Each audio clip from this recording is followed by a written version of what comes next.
Thursday evening, everybody. Welcome to Corner Wrestling Radio, C2C radio show. We are live and on the air through Spreaker.com/corner to corner and C2CRadioshow.com. I'm Stan Grubb, and the Triple Threat is officially in the house. We are joined by Brian Taylor. What's going on? What's up, man? How you doing? Oh, hanging in there. And, of course, we are joined by the one, the only Rob Hefner. What's up, Rob? Who's that? What? Huh? I know, right? You talking to me? Starting to wonder. People are like, is that Rob guy? I recognize New phone, who this? New phone, who this? New year, new you? Is that what you're saying? I cannot confirm or no day anything. I have no idea what it is you just said outside of I cannot and then anything. I heard those parts. I cannot confirm nor deny anything. It's that thick Russian accent. Well, folks, we got a lot to talk about. We got a lot of wrestling to talk about. We've got The Rock wants to sit at the head of the table. We started talking about it a little bit last week because Raw Day 1 was on. As you're listening to this right now, it is middle of NXT. I don't have it on, so I'm not really paying attention to the results. There's a Twitter beef. Yep. Eric Bischoff, Tony Khan going back and forth. Tony Khan has called Eric Bischoff a miserable old has-been.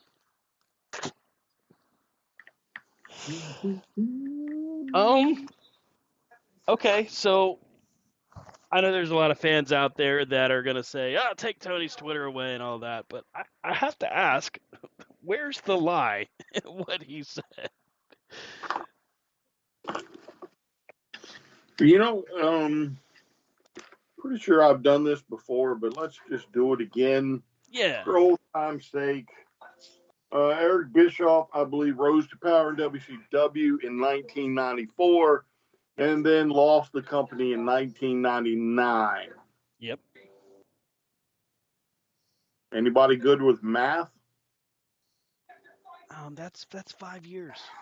That's what it depends on when in the year, but it's less. It's we'll say benefit of the doubt, 5 years and under. Mm-hmm.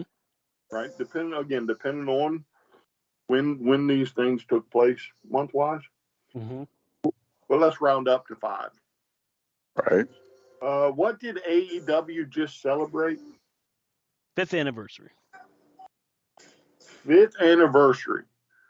So now Tony Khan, who, man, is supposedly bad at this, has now outlasted Eric Bischoff. And I get it. He's always going to fall back on a few things. You know, the event in North Korea. Mm-hmm. Good for him. He's got the NWO thing. Good for him. But dare I ask you to, what else can he hang his hat on? You could say his stellar TNA run. No, we can't. We're not counting TNA. We're not. Okay. The waters here. Like, all right. He was in charge of WCW for 5 years before he ran a company that has been in business for. So we're going to do it chronologically: 87, 88, 89, whatever. When the Crockett's sold to TNA. I mean, not TNA, but Ted Turner. Right. That's when it went from, what do you call that? Stupid. God dang. Anyway, the Crockett sold to Ted Turner in the late 80s and then became WCW. Right. 89 is when WCW officially started. Yeah. Turner took it over officially in 90. Yes. So he took a company that was standing for at least 10 years or 5 years when he was put in charge of it, and within another 5 years ran that company out of business even though it technically has ties to the Crockett's, which would take it back a whole lot further. Right. So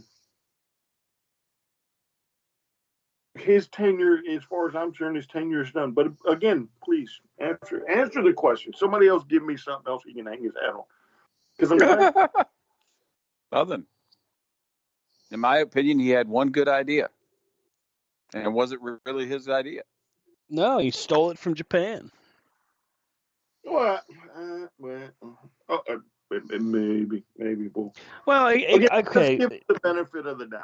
Right. Let's give him the benefit. Yeah, of the doubt. I mean, what I was about to say is the idea of an invasion feuding promotions is not new, but the way he did it, his spin on it, I would say was certainly unique. Sure. And then recently he just started talking about how Collision was such a bad idea, and that how if he was Tony Khan and Warner Brothers had come to him and said we wanted a second show, that Tony Khan should have turned it down. Right. It was Tony Khan's idea, it was a dumb idea, or whatever he said. Would somebody please, because I have a bad memory. Explain to me the whole idea behind Thunder. Oh, that was idea. It was a horrible idea. It was a horrible show too. Very horrible. And what were they supposed to do with Thunder? Thunder was supposed to be a brand split. Correct. Thunder was forced on him, to hear Bischoff say it, by Turner executives saying they wanted another show. He puts it together. He creates the idea for his brand split, his version of it, so to speak. But then does absolutely nothing to differentiate the two shows. It's basically an extension of Nitro. Not to mention the fact that we still had, all the way up until 2001 when the company shut its doors, we had the Power Hour main event and Saturday night. So WCW had 5 shows. Well, yeah, but we're just concentrating on Thunder because, again, he points out how Collision never should have happened. Right. He does. How if Collision had been run like they were talked about originally, and it was going to be completely different, and you know how Collision first started out and had a different look, a different feel. Yeah, it definitely different wrestlers, all that stuff. Like that's what he points out. But then again, does he did he go to the Vince McMahon school of talking to your fans? Like, sure, you're going to have the loyal ones that just buy everything you say. Right. But then the ones that lived it know the fallacy involved. Because Thunder was supposed to be, if I remember right, the NWO show. I don't remember either way, but I mean, I would say that the biggest, most disconcerting part of his entire narrative has been basically, hey, this was forced on me. This was the idea I created to go forward with it, and then nothing got executed. His voice has been off the whole time? Yeah, it's absolutely crazy, though. It's kind of like with Vince McMahon, right? How he gets so much credit for what he did, but then we give him a pass. Right. On a lot of things. And Bischoff's in the same way. Granted, he created probably the hottest storyline ever done with the NWO. And when it was just Hall, Nash, Hogan, maybe Rick Rude, and maybe one or two others, it was hot, right? It was fire. But then we watered it down so much that you lost sight of what it really was. And I mean, shit, we even had to include him into the mix. Man, Eazy-E was a character. Yeah. But at the end of the day, you lasted 5 years, and that's probably being generous.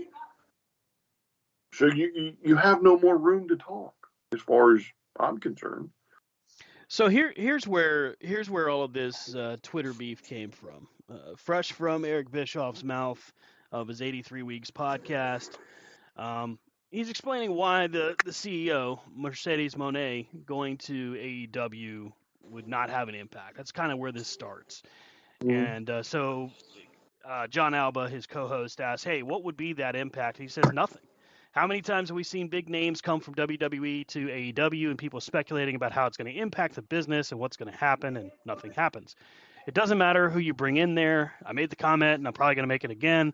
AEW is quickly becoming TNA. I got nearly 1 million views on that comment, and a lot of them, probably 500,000 responses. There we go, exaggerating. Everybody buried my comment and me along with it, but this is a perfect example of what I meant. We've seen so many big names come into AEW. Pick one. Let's put CM Punk off to the side. That's a mistake. Pick any other one, and the net impact on growth of the business, other than selling T-shirt, has been zip, nada. The television audience continues to deteriorate while WWE continues to grow. You look at their ticket sales outside of anomalies or outliers. Interesting he would put it like that. I should say like the UK, and they're not doing nearly as well as they were in the past. Look at their Dynamite shows, check out Wrestle Ticks on social media, and you can see their ticket sales. They're playing in 10,000 to 15,000 seat venues, but scaling them down to 4,000 in a week before the event. They haven't sold out yet, so it doesn't matter. That's Okay. where all of this began. Do me a favor, Stan. Sure. Right. That little post I'd sent maybe 2 or 3 hours ago. Mm-hmm. I'm scrolling up right now. From Warner Brothers. Yeah. Read the second part for me. So Warner Discovery, and we've had this conversation a lot about how AEW's presence on Warner TV has been received by the company itself, and they released a full statement today. You said second paragraph is what you want me to read? Yeah, I believe the second paragraph is where it talks about the great programming on TBS. Yeah. So let me just scroll through here. TBS was ranked as the number 2 cable entertainment network in prime among adults 25 to 54, 18 to 49, and 18 to 34. Big Bang Theory remains cable's number 1 acquired series among adults 25 to 54 and 18 to 49. MLB coverage on TBS delivered the most watched NLCS coverage on any network in 8 years, as well as the most watched MLB postseason game in TBS in 8 years. Talking about the Phillies and the Diamondbacks game 7. And how that relates to AEW. Is it not the second paragraph? Maybe it's the. So I'm jumping around the article. It is you can No. find it on WrestlingHeadlines.com. You can also find it if you'd like. If you're part of our Facebook group, hey, ask to join the chat. We'll always throw you in there. The one from Warner Brothers where it says TNT's ratings among adults 25 to 54 grew 14% year over year, with the network maintaining its ranking as the number 1 cable entertainment network in prime among adults 25 to 54. I'm looking at it right there. Yep. 18 to 49 and 18 to 34. Popular AEW Dynamite, Collision, and Rampage reached nearly 4 billion viewers per week, or each week. Yeah, per week. Across TNT and TBS. That's the one you were looking for. Sorry about that. Yeah, that's the one. Yeah. So I dare say, and we don't know how, I don't know how Warner Brothers is coming to this number, but if Warner Brothers is telling us it's nearly 4 million a week, and we know Dynamite's normally around 900, Collision is 400 to 500, and I don't even want to guess at Rampage, but yeah, collectively, let's just round up to 1.5 million across the 3 shows. So that's 2.5 million that are unaccounted for that Warner Brothers is counting somehow, somewhere. So unless Eric wants to call Warner Brothers a liar, we're going to go with Warner Brothers. And it looks like there's no problem with the fucking TV program. Well, this is where it comes back to really, because we have identified how they're coming out with these numbers.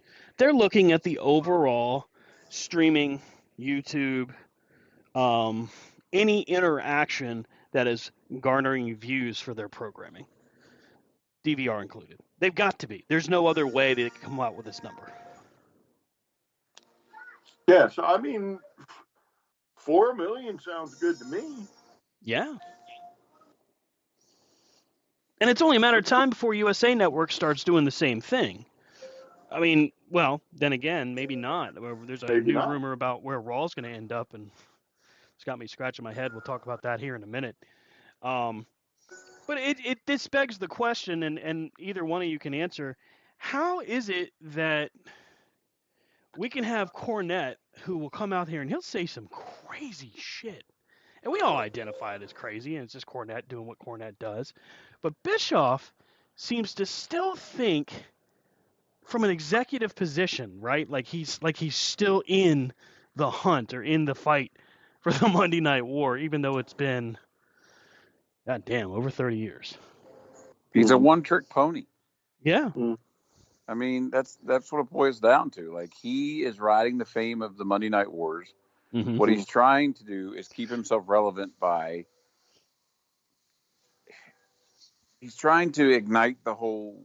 He's trying to say that there's the war between the brands, and he's trying to say, and what the brands are doing is like they're just going about their way. You know, they're doing their thing because it's like whatever. We all know that there's this unofficial like little brag war going on, but Bischoff is thinking this whole, you know, it's the Monday Night Wars, and he's living in it, and because that's all he's known for. You know, because you think when he went to WWE and and was totally supposedly running that, he wasn't doing nothing. Yeah, that lasted, a week? Right. And then when he went to the other place, what he did was he brought the same playbook. Because what did he do? He brought in the same people. And instead of calling NWO, instead of calling NWO, he called it what, Aces Eights or whatever? No, he was before Aces and Eights. He had Hogan, Sting, Nash. He had Fortune, he had Immortal, and there's the originals. The front line is what they were called. Yeah. My take on Bischoff is he knows he's irrelevant, right? Because again, he had a classic run, a 5-year run that you destroyed a company, right? So it's kind of like smoke and mirrors. So I need to put them and distract them over here while so they don't look over here, right? Cornette gets by with this because we respect Cornette. Mm-hmm. You know what I'm saying? Like, we know Cornette's brilliance, right? We may not agree with what he says all the time. Right. But he's a brilliant wrestling guy. Like, who wouldn't put him in the company? Am I calling Eric Bischoff? No. Would I give Jim Cornette a call? You're damn right. For me, that's the difference. Eric is trying to hold on to glory, for something he destroyed. And, one day when they look back on it with, clearly, then people are going to recognize it. I mean, I agree with Brian. It's like if you have a successful restaurant, and you bring in a manager who happens to take your restaurant and close it within 5 years. Are you going to sit there and take management advice from that mother again? Hell no. But for some reason, there's wrestling fans out there that are putting Eric Bischoff on the same height of pedestal that people put Jim Cornette, that people put Vince McMahon. He thinks he's playing the game equal to Tony Khan. When it comes down to it, I think he's just butthurt because he didn't get invited to All In again. He was one of the ones that, remember, he was one of the harshest critics, and then he showed up to the first All In Fan Fest. Mm-hmm. And it's like, oh, and then now he hasn't been. It's like he's just a sore loser. Yeah. And somebody count how many WWE guys that Bischoff brought in that did absolutely nothing for their ratings. I mean, anybody except Hall and Nash and Hogan, pretty much. Yeah. Well, but if you recall, when he first got Hogan, he brought in fucking Honky Tonk Man, Hacksaw. I mean, he brought in the Nasty Boys. He brought in all of Hogan's cronies. Yeah, I mean, and none of these guys, outside of Savage, were going to have any kind of impact outside of him. Him being Hogan. And I think the only reason Hogan had impact at the NWO level was because he went bad. Yeah. That's Agreed. the only reason. The only the two people that had the biggest impact NWO besides Hogan turning bad was Hall and Nash. Mm-hmm. Because they were, Hall, like Scott Hall was a legit WWE person because they had transferred him into Razor Ramon. Nobody remembered, Scott Hall that was on the Indies, and that's when he showed up. But if you take, if Hogan would have stayed good and you would have put Sting in, Hogan would have been irrelevant. Again, if you listen to Bischoff talk, they all knew Hogan's star was dropping in WCW, and it was supposed to be Sting, and then Hogan was off filming the film, realized, oh crap, I better jump on this train, and then Hogan took it. Yeah. So that's always been the most, thought-provoking part of it for me was if Sting had done that, and we've talked about it before, had Sting have been that guy, I still say that the NWO maybe a year, and then it would have been gone. On to the next thing. Well, and that's why they kept bringing in people. Mm-hmm. But if you notice, after Scott Hall, I'll even put X-Pac in there. But after a while, every time they added somebody, it was like they started turning people who were there. Yeah. Because nobody gave a shit. Because the staying power or the grab factor wasn't there with the others. Mm-hmm. I mean, you're going to bring Brutus in and be like, Brutus is in WO. Nobody gave a shit about him in the WWE.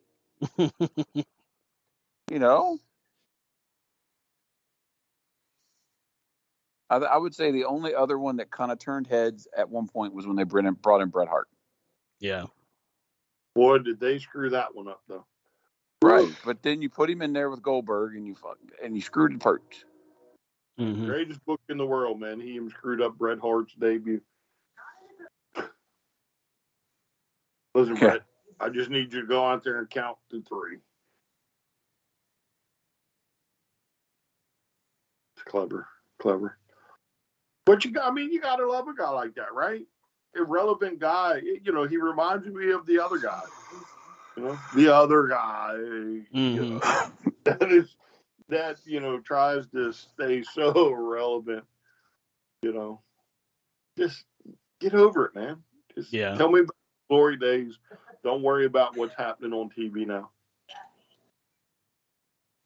Yeah, it's a shame because you end up seeing all these opportunities that were wasted. I mean, I've gone on multiple rants of you guys about Starrcade '97, how it should have gone, all these different things, and then you see Bischoff or hear him say these types of things, and I can't blame Tony Khan for telling him to sit down. I mean, it's just at some point, and for Khan, I feel like it doesn't hurt him. It's like water down a duck's back. He just doesn't give a damn. And if he tweets out, "Hey, go fuck yourself" to Eric Bischoff, he's going to get the same fans that would tell him that he needs to respond, or the same ones that tell him he needs to get off Twitter. But all it does is generate interest for his product. Well, I mean, the guy's been fighting since day one, right? I mean, again, even the catalyst that formed the company, right, was a straight smear.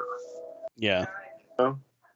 And for those that don't remember or don't recall, when Dave Meltzer told ROH they couldn't fill a 10,000 seat stadium.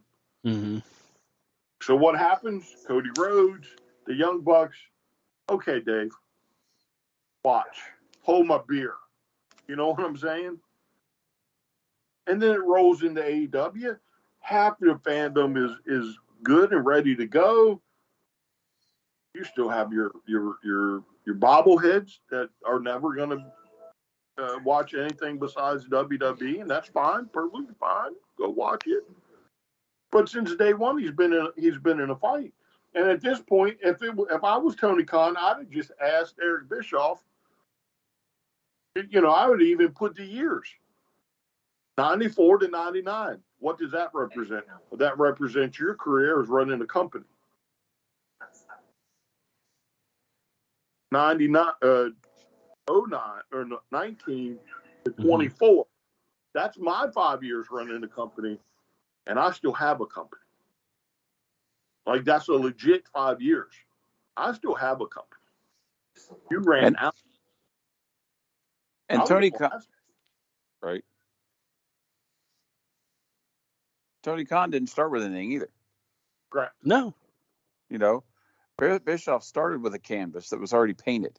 He had a paint by number set, and he went out of the lines. Yeah, he had the second largest professional wrestling company in America, and it took him 5 years to run it in the ground. And all this, what is 83 weeks? Right? 52 weeks in a year.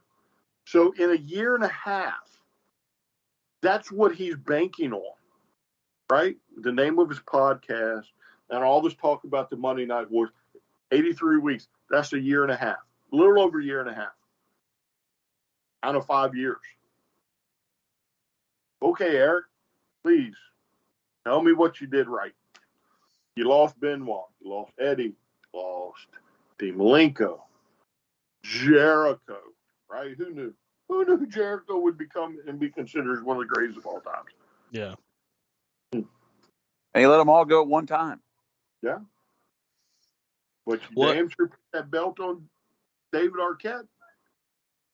And it spreads from here, right? So, there's the comments from Bischoff on 83 weeks, and then today there is interaction between a lot of talent and fans, and then Khan and Bischoff continuing when Hook issues his challenge to Samoa Joe.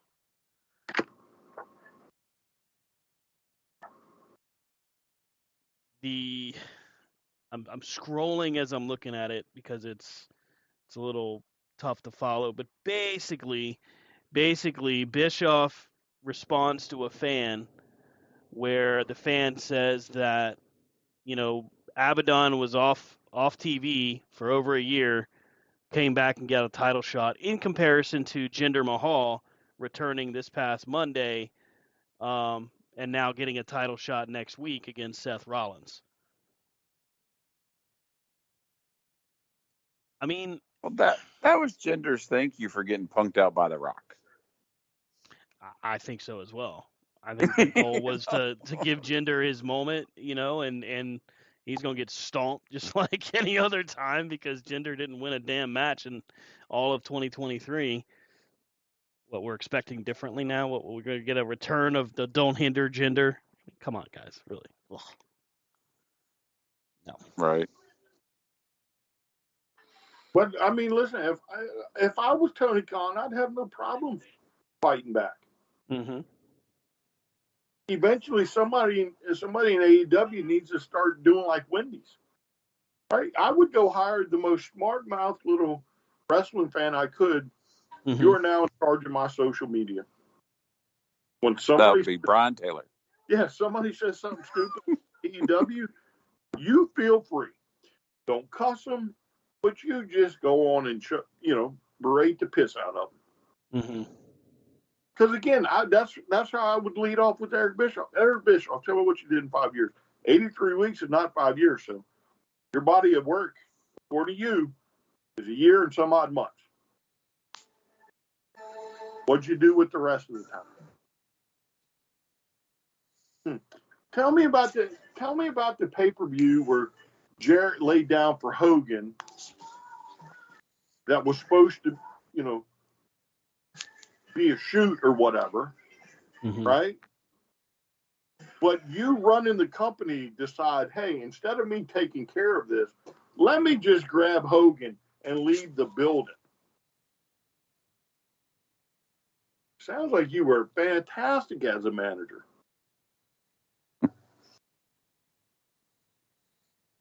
Please, maybe, Tony Khan, if you're listening, Jericho, we think you listen from time to time because you used to rip us off quite a bit in years gone by. So put me in touch with Tony. I'll run your social media page, and it'll be fun poking holes at people.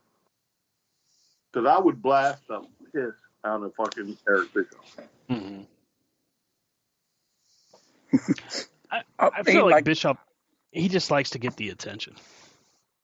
Oh, yeah. And if I was Tony Khan at this point, you know what I'd do? I'd do just like we talked about when they were trying to form everything and do everything was Tony Khan would be like, reply directly to him so everybody can see it and say, well, if you don't like it, I hereby invite you to come to AEW and in the middle of the ring, tell me exactly how you feel. Mm-hmm. Because I guarantee you Bischoff won't do it. I wouldn't put it past. Bischoff would do it. Yeah. Bischoff's ego couldn't let him say no. Yeah. I mean, we were close to getting Bischoff and McMahon, right? Oh, man. I so wish we would have gotten that because, Vince would have just knocked the shit out of him. Oh, what? I mean, again, think of how easy, right? How easy would it would have been for either side if they had accepted the challenge and showed up on the other one's program to just literally destroy. Yeah, just open the door. Just open the door. Let people in. Open the door, Eric. Open the door. I was in charge and nobody told me they were outside. You're full of shit. You had somebody watching Raw, and when DX was in Norfolk, riding through the streets, and you're like, oh, shit, that's right outside. You didn't know. Shut up. You know, and I know full well he knew DX was outside, and he claims he had no clue, nobody. He's a coward. He doesn't know how to run a company. Because I'd open the door myself. I'd have been the first one to greet him. Come on inside, fellas.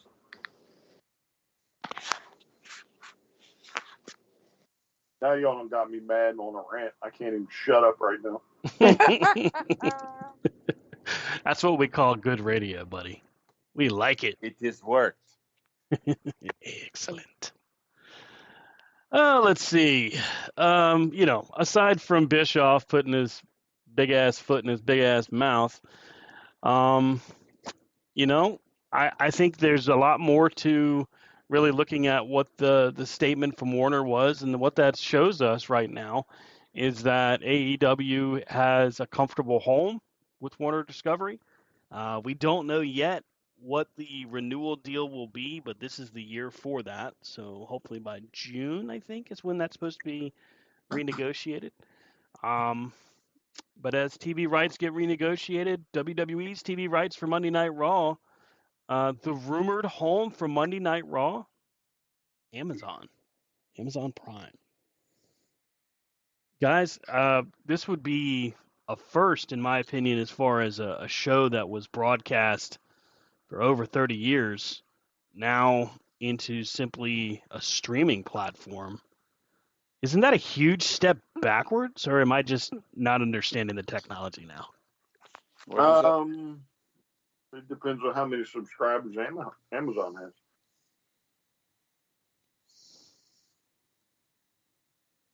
I mean, Monday Night Raw averages 1.4 million live on their broadcast, and then of course, however many they get off of streaming and YouTube and everything else. But it just seems like a big step backwards to go from broadcasting live on mainstream cable. But yeah, perhaps it's an outdated perspective. I don't know. Well, I mean, I think a lot of things are doing the streaming, but it's in connection with other things. You know what I mean? Mm-hmm. I don't know if I'm kind of on the same fence as I don't know if I'd throw my eggs all in one basket like that, but I mean, I know NASCAR is doing it for like 5 races next year. They're going to TBS for TNT for 5 races, and then they're going to Amazon Prime for 5 races. But then they're going to NBC and Fox for the rest. But it's like, it'd be kind of, I don't know. That'd be like them going to their network, and we know where their network is. That's actually a good point. Peacock with NBC Universal, they own USA. As Raw leaves USA, I would guess starting 2025, and SmackDown is there. Now NXT lives on the CW. Does Peacock drop WWE Network? Does Amazon pick up the network instead? I think they have a 10-year deal. Mm-hmm. Oh, wow. So, because it was a 10-year deal for like $1 billion or something, like kind of like a Saudi deal. Mm-hmm. And that's what kept Vinnie Mac around, because he was like, I'm negotiating the TV deal.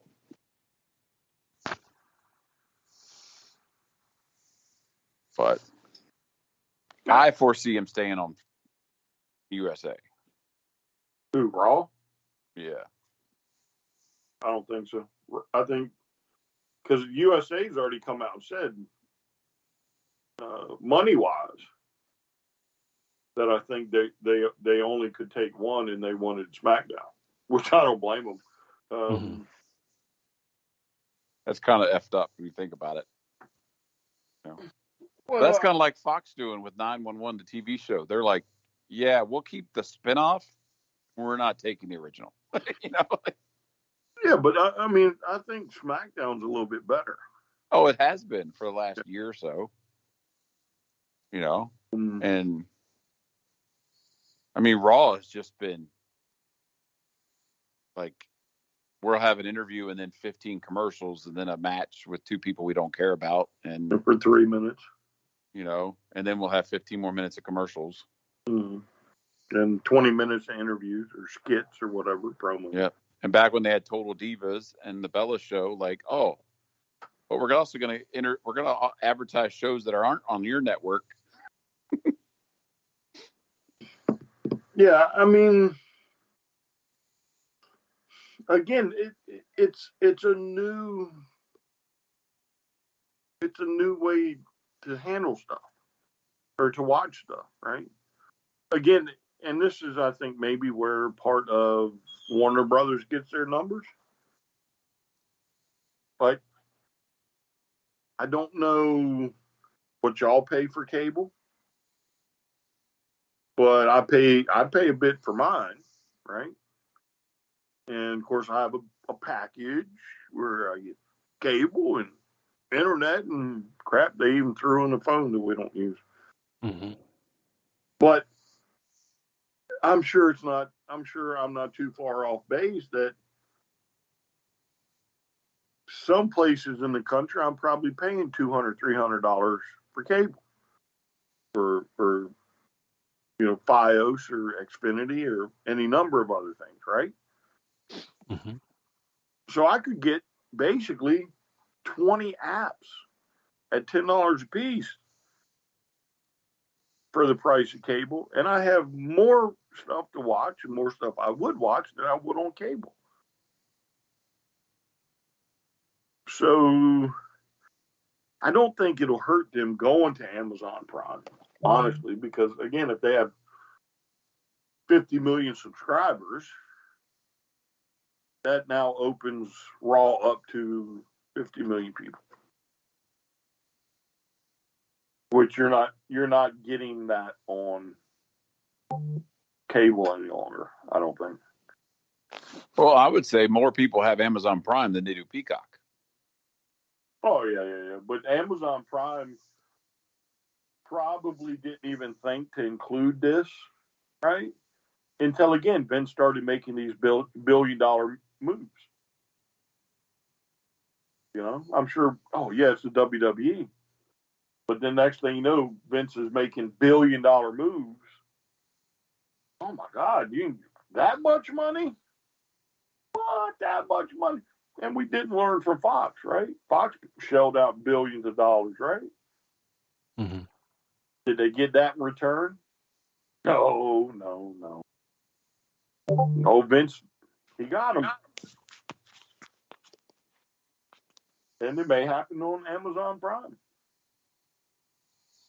Because again, the interesting part is, well, if Raw is live on Amazon Prime, then wouldn't it go to Peacock the next week to be added to the library?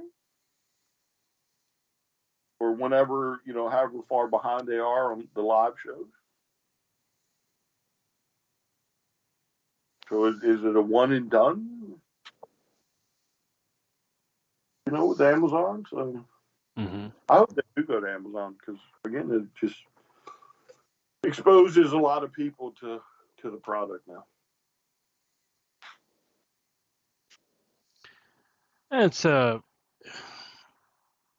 It's not a bad move if it's going to show growth, but so many people talk about growth. So many people talk about even Bischoff talking about how you're going to grow your core audience. I don't think people fully understand what growth looks like anymore. I think people are still living in a Nielsen state of mind. So I just don't know that you'll truly be able to understand that unless you can start seeing individual companies' ad revenue, because a lot of it comes from the advertisements and it comes from the sponsorships. It doesn't come from, well, you had 500,000 or a million watching. I mean, sure, that helps, obviously, but it's not the sole driver anymore. Well, I mean, the other thing, too, is we have Bischoff talking about growth. Mm-hmm. So why did the company go out of business? Because nobody was watching the goddamn thing. Mm-hmm. So your audience disappeared on you. They left you. So again, some people should just refrain and let others talk about how things work. I would much rather have Cornette talk about how to grow a business than Eric Bischoff. Mm-hmm. That's just me personally. Hell, I'd even listen to Jeff Jarrett before I listen to Bischoff on how to grow a business.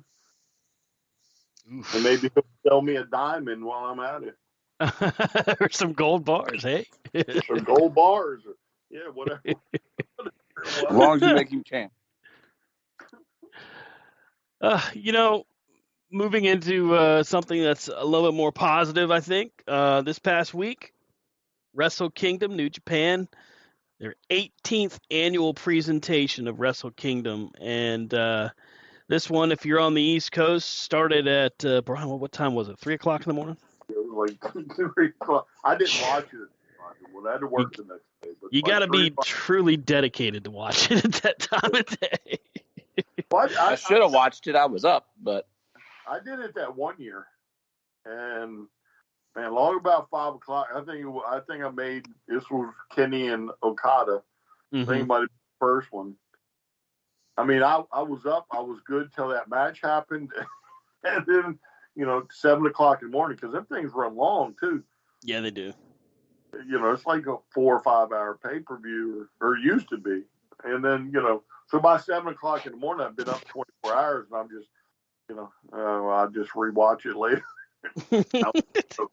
Get all bleary eyed. You need to take napsies to watch Wrestle Kingdom. Yeah, you got to plan that. You got to be like, all right, so I'm going to be up by 3, so I'm going to bed at 8 o'clock and we'll be ready to go. Hey, this year's presentation was good. This was really good stuff. Of course, spotlighted, however you want to say, by Bryan Danielson and Okada 2. There's a whole lot to run down, so we'll go from undercard all the way through the main event. Brian, you can help me fill in any gaps because you may have caught something that I missed, and vice versa. The Great Okan. What's that? We'll only hit the highlights. Okay. So I'll just read through results. If something hops off, you just throw your 2 cents. We'll put it like that. Great Okan, Ishimori, Yano, and Yo won the New Japan Rambo. Please tell me what that is. What is the New Japan Rambo? Couldn't tell you. Okay. That was I think that was like on their pre-show or whatever. So then we get into the main card. Catch 2 out of 2, or Catch 22 is what it's supposed to be. Defeated the Bullet Club War Dogs for the IWGP Junior Heavyweight Tag Team Championship. So, I'm glad you mentioned that one, right? While the match I thought was good, not great, not spectacular, not anything I would write home to. TJP's new look, like, you got to check this thing out. And I don't know if you saw it, but like he's got this. What do they call it? It's almost like not a ghost, not a monster, a spirit, right? So it's almost like a spirit. On one hand, he's got like these long fingers, right? He's got kind of and if I can remember the name that they called this spirit. Anyway, so he's got like these long fingers on one hand. He's coming out in like an Asian style outfit. He's got like the Asian style hat. I don't know what they're called. You know what I'm talking about? With it's kind of like a sloping hat. And then underneath he's got this mask, and you can tell because the mask doesn't quite fit right that when he puts his head down, you can see that there's like a pack or something in the mask, in the back of the mask, because his hair is a little bit shorter, so it doesn't cover the mask like it should. Like, this dude is able to spit mist forever. Yeah, so there's a great image of his new look. I swang TJP, and I may not be pronouncing that properly. I think that's what they call it. It's like a spirit or something from Japan, maybe, or something. They explained it. Yeah. And I don't think he's like an evil spirit either. I guess that'll probably happen one day, but dude, it's a creepy mask. It's got a good look. The only thing that held me up though was, again, when he puts his head down, his hair falls forward. You can see the pack that I guess keeps the dye in. Yeah. But if you haven't, look that up on YouTube. Like, I swear to God, he must have spit mist or something like 4 or 5 times because he's got the pack in his head. So there's go ahead. Oh, I was just gonna point out a spot. There's a spot there where Clark Connors hits the destroyer from somebody else's back, which is freaking nuts. Yeah, that was really the first match I picked up. I don't know why I didn't. I don't know how I skipped the other ones, but maybe they weren't on the stream or something. But that was the first match I saw. I mean, I enjoyed it, but I really enjoyed TJP's new look.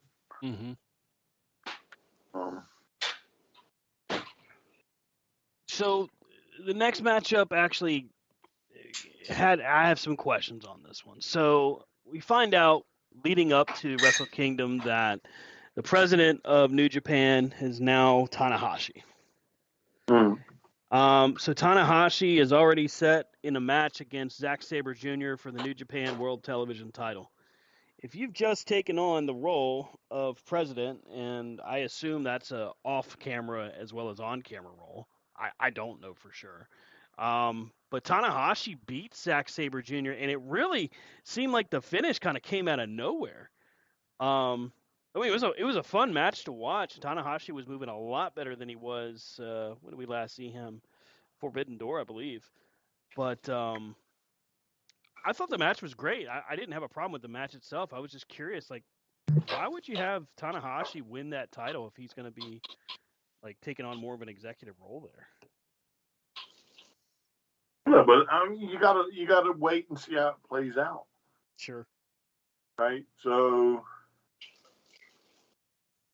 maybe there's going to be a story somewhere down the line where old Ace is, he's tired of shenanigans, or he wants, he's going to be the evil president or whatever. Mm-hmm.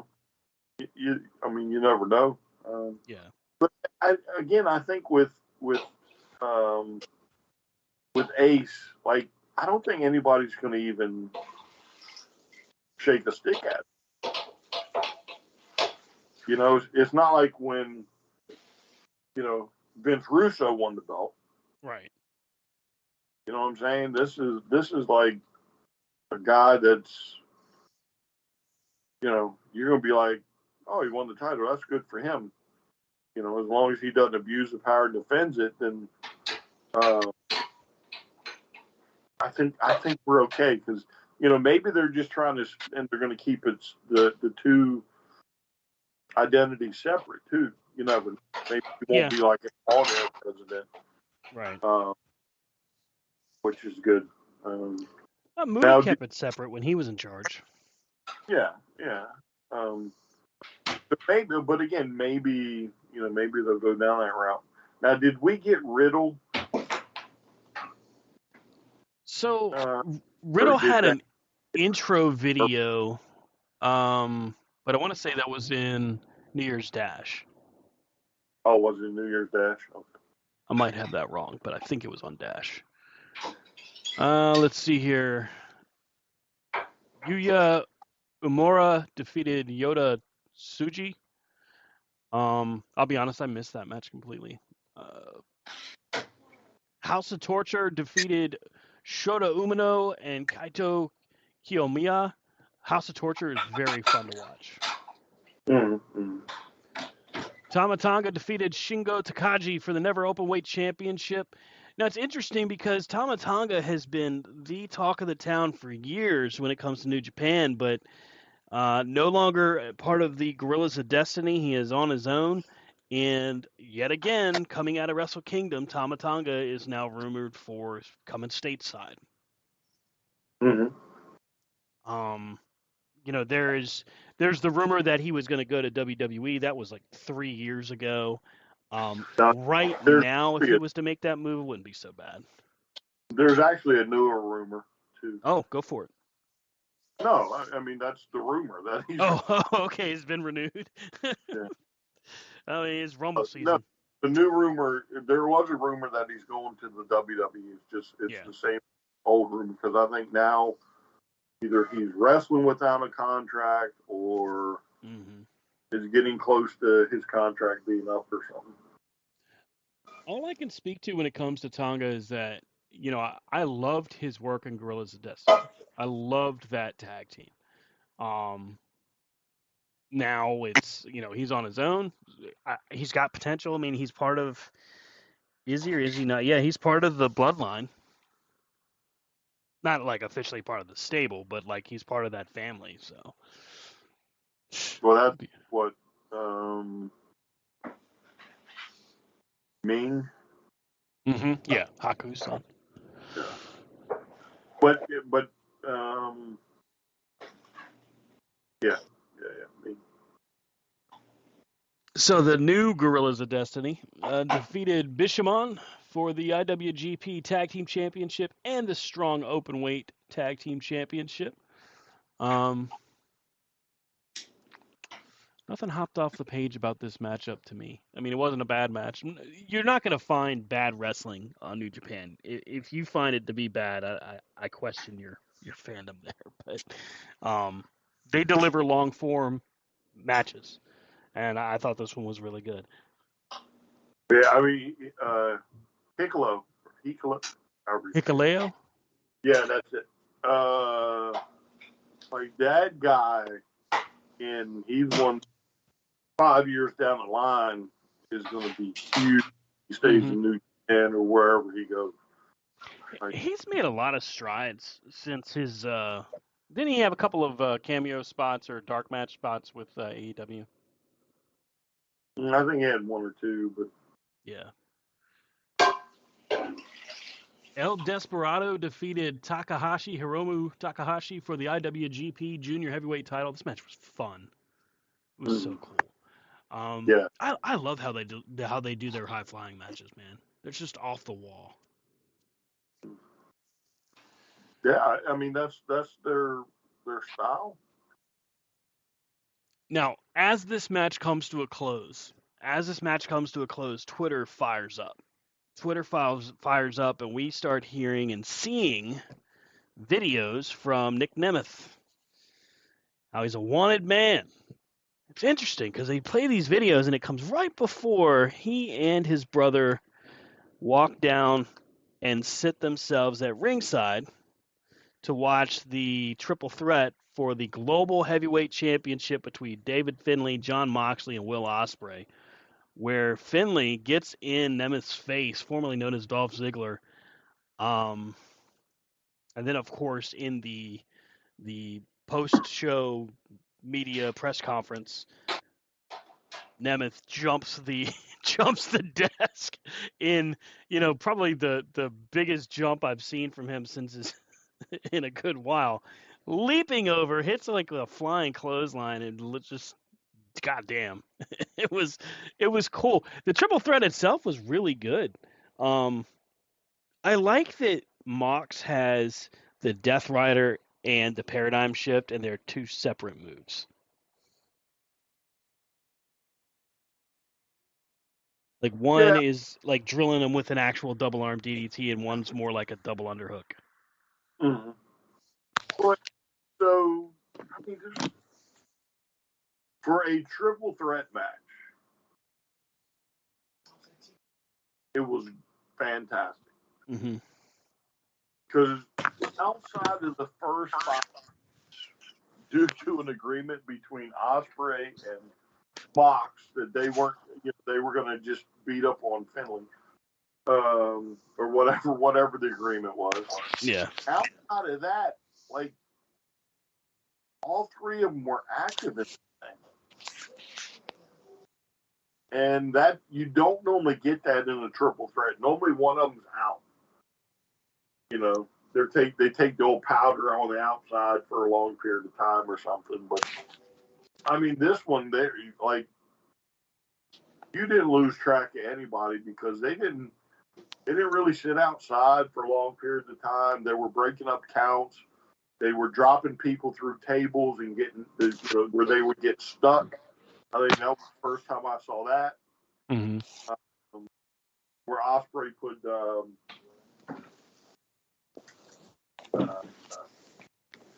one of the guys with Finlay, he was on the table, and I think it was Ospreay came off on him, and instead of him breaking the table, like he only goes through part of it, so he's like stuck in the table, like his Oh ass yeah, goes, it was that was pretty sick actually.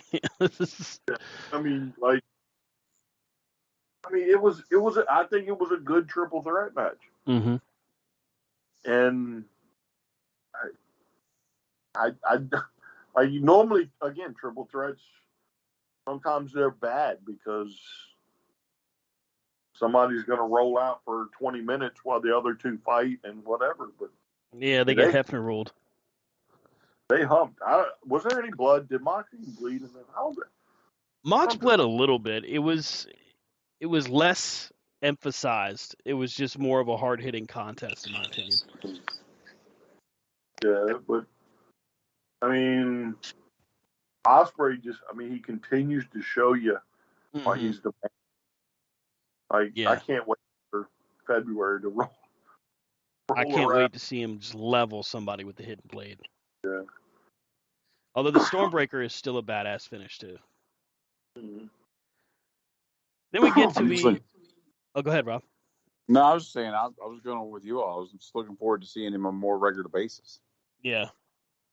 It's amazing because when the signing was announced, it seemed like it was an eternity to wait. And we're only a few weeks away from it. Mm-hmm. Next up is a match that, in my opinion, should have been the main event. Because, goddamn, these guys, they're insane. Okada and Bryan Danielson. The first one was great. Of course, Danielson breaks his arm in that matchup, and we get to a finish that, even though it seemed a little wonky at the time, of course, that's Forbidden Door we're talking about, made sense. It was really cool. We get to this one, and Jesus. Okada and Omega, for me, was like one of those, oh, Okada's that good matches. And then we get to Danielson and Okada 2, and it's like, oh, shit. Oh, not only is Okada on that level, but Danielson might actually be above that level.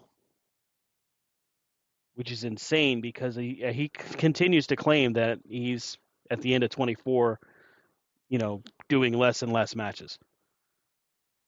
But what better way to go out, though? Oh, my God, yeah. Yeah. To be able, because you got to think, at first when he thought his career was over, it was like, what else could I have done? Right.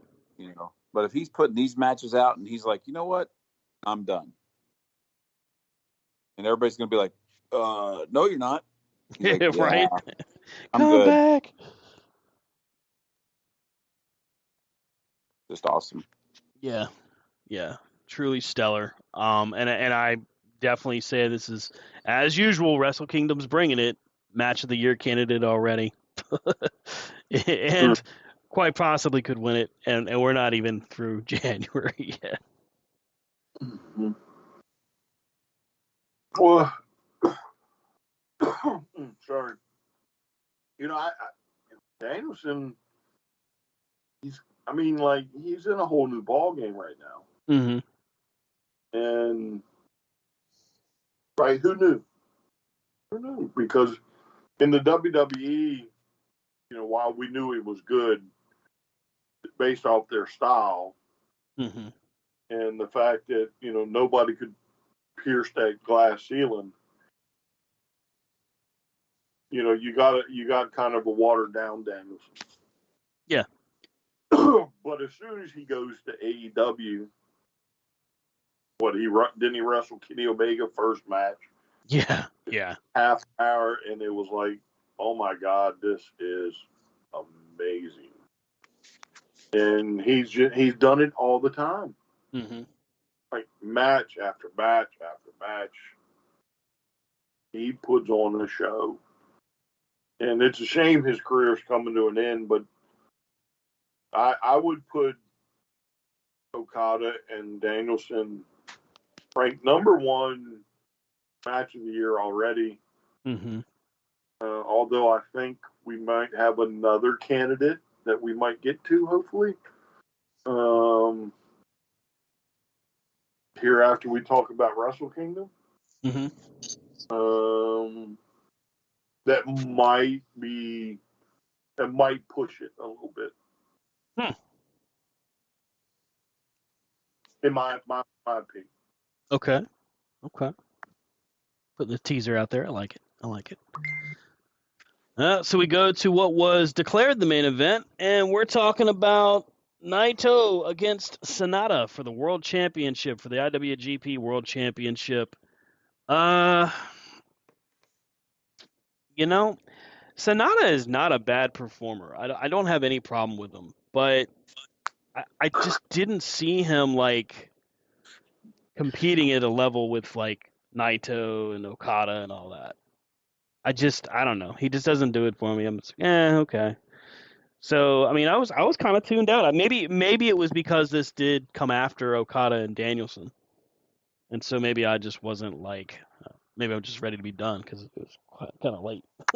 But or early if you want to go that direction. But yeah, Naito comes away with the world championship. I still hate the way that belt looks. I hope they'd go back to the old one. That looked so much nicer. So I have to admit, I didn't see that one. I watched the replay, and there were, I think, 2 matches you mentioned that weren't on the replay for Oh, the wow. American. So yeah, because again, I didn't watch it live. I had to wait till actually Friday was when I watched it, and I did see Naito and Sonata, and there was another one that I didn't see either. So now I have to go back and watch that match. So coming out of Wrestle Kingdom, we have some matches that are set for New Beginning. One of the matches that have been announced already for the IWGP Global Championship. David Finlay will be challenged by Nick Nemeth. Matt Riddle will be taking on Tanahashi for the New Japan Television Championship. Naito will be defending his title against Sonata in the main event. I guess they just feel, let's just keep Sonata in there. Let's just keep him in the mix. Let's see here. Los Ingobernables de Japón. Naito, Takagi, Tsuji, and Takahashi and Bushi versus Sonata, Taichi, Umera, Doki, and Taka Michinoku. Toriano and Tomoya have a match. They have not decided their opponents yet. Night 2, Naito versus Sonata, Takagi versus Taichi, Taka Michinoku versus Bushi, Doki versus Takahashi, Umera versus Tsuji, and Yano and Tomoya with another tag match. Again, no opponent announced yet. God, New Japan knows how to do it, man. They start off the year right. They do. I mean, that's what's crazy about having Wrestle Kingdom your biggest show the first week of January. You know what I'm saying? Like, everybody else is now like, how do I top this? Like, what do I got to do? Top that. I really want to see what Nick Nemeth brings to New Japan.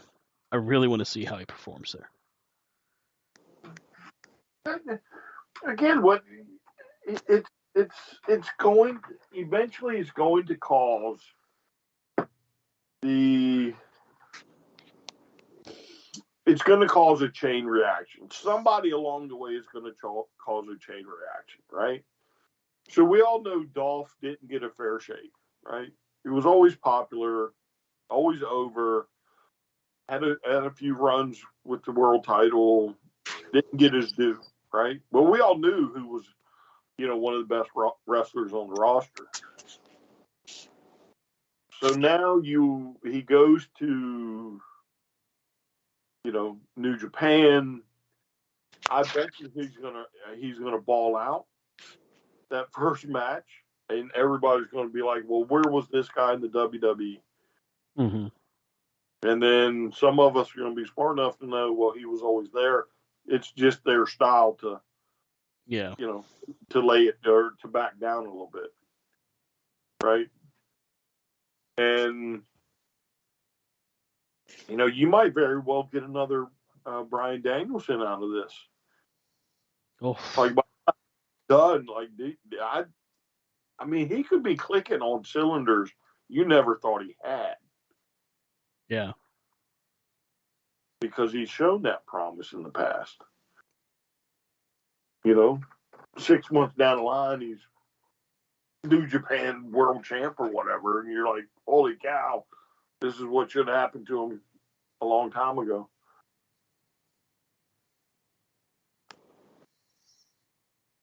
I would not be surprised if he actually beats Finlay. I would not be surprised. I wouldn't either. However, he should not let his brother cut his promos. Yeah, that was kind of corny. Let's take a look here. I mean, Riddle coming in, that's to be expected. Again, I wouldn't be surprised if Riddle wins that title as well. Tanahashi beating Zack Sabre Jr. could be a sign that Zack Sabre Jr.'s New Japan commitments have been done, and maybe Zack Sabre Jr. is headed out the door. Although, and I think this might be what Brian might be thinking is the next match of the year candidate. Before that is all said and done, we get Bryan Danielson against Zack Sabre Jr. That's No. going to be fucking phenomenal. Yeah, but didn't we already do that? We've done it once before, but I believe there was an injury still with one of them. So the match was cut short. Yeah, no, I'm talking like, to me, there's another match that we have seen on TV that could very well be thrown into the mix for match of the year for me personally. Okay. I'll bite. So, What's this match? FTR versus the House of Black. From Collision. From Collision. You know, I feel like, and we're big fans of tag team wrestling. Tag team wrestling just doesn't get its flowers, so to speak, since that's the going phrase. I just don't think it gets the proper respect. And after watching Collision this past week and watching both teams just go and really deliver just a solid matchup. I mean, FTR, they're match of the year machines. they've been doing this for a while now, but damn, I didn't know that Matthews and Black had it in them. Not to put them down, I just didn't know that they had that kind of performance in them. It was a very good match. I didn't know Matthews had it in him. Oh, I think I would have, if it was anybody suspect to me, it would have been Black. Obviously, Matthews can go. Like, that guy is legit as they come. Black would have been the one that I was like, there's no way he keeps up with this. But again, it's another phenomenal tag team match that comes out of nowhere involving FTR. And what? Oh, go ahead. I was just gonna say, what do you say about the way that they ended the show? So the match is done, and then they end the show with just textbook bad guy tag team tactics, where they beat the piss out of Dax and Cash again. They curb stomp Cash on a chair.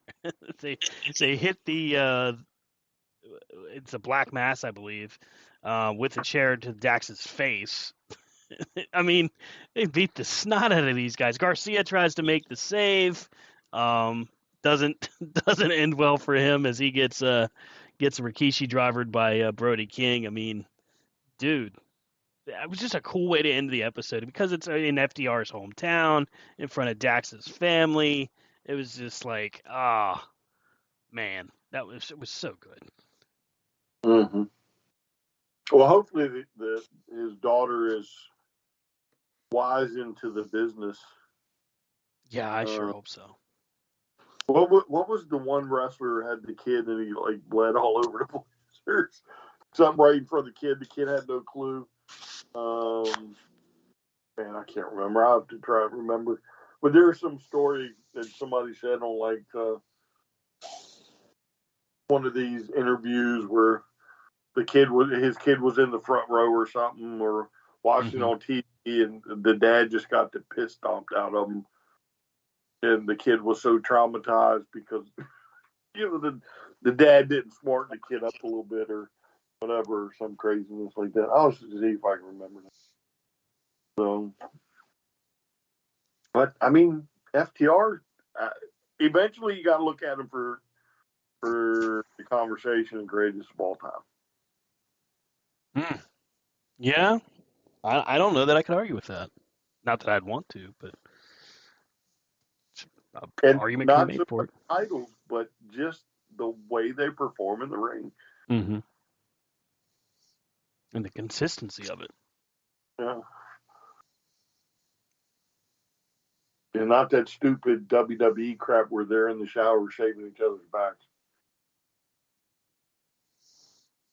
Remember that one? Good old Vince McMahon's locker room humor. Ha ha ha, pal. Hey, put these clown suits on. Where are these big clocks? What the fuck? There's a does guy that was AEW just stuck in the 80s. Who does AEW figures? Jazzwares. Jazzware.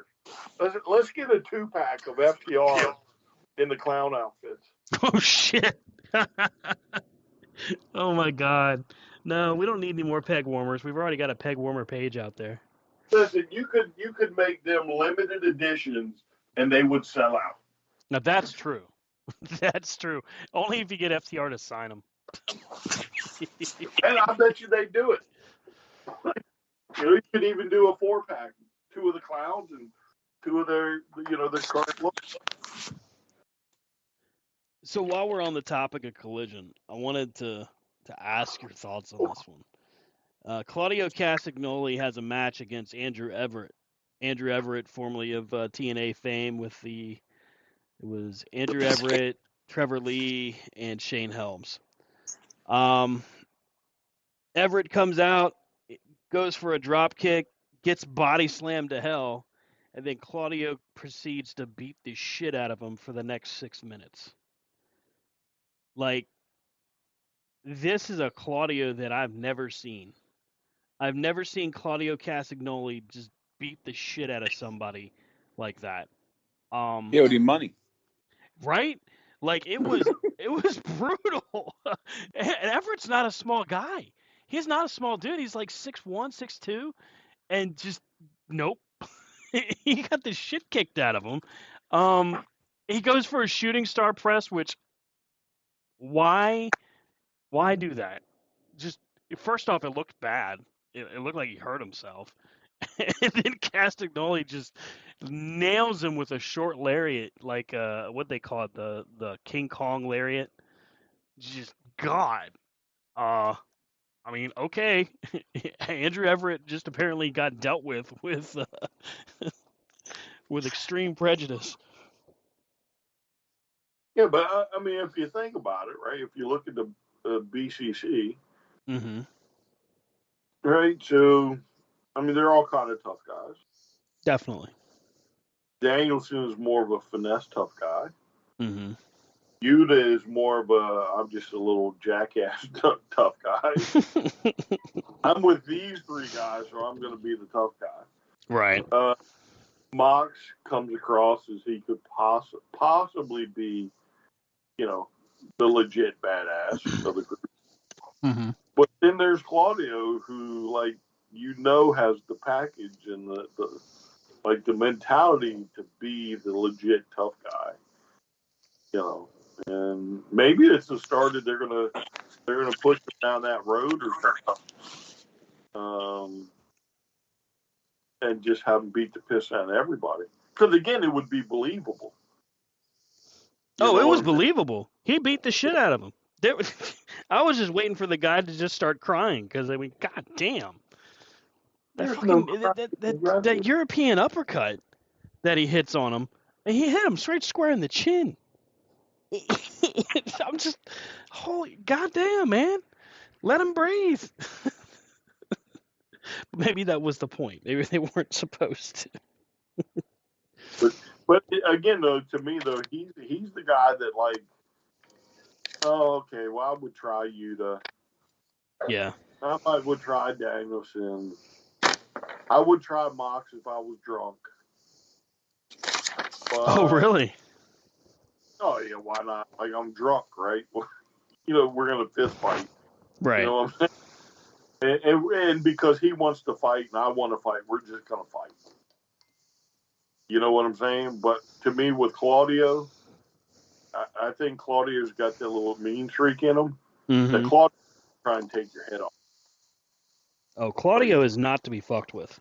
Yeah, that I'm positive of. Yeah. But you know what I'm saying? To me, that's kind of how this plays out. Yeah. Yeah, I could take you to put him on the ground and right? You didn't say that. What the fuck? Danielson, you gotta kind of watch out for the double leg takedown, and maybe you can drop down on him and spin on his back, and he'd be like, oh, this guy might know how to wrestle, and he's gonna leave you alone. Mox, you're gonna throw a few punches, bleed a little bit. Nah, fuck it. Let me buy you, let me buy you an apple juice, kid. Because he probably doesn't drink no more, which is good for him. But you know what I'm saying? Like, he's just a bar brawler. And Claudio, though, man, I think he legit could be the destroyer. So yeah. Yeah. The example that he set by just beating the dog shit out of Andrew Everett. Don't fuck with Claudio. Yeah. Don't approach him at the airport. You don't want none. Trust me. God. No, again, I'm sure he's a nice guy, but I think he's the guy that's going to take your head off. He just wants people to stop asking for their autograph at the airport. He's like, see what happens?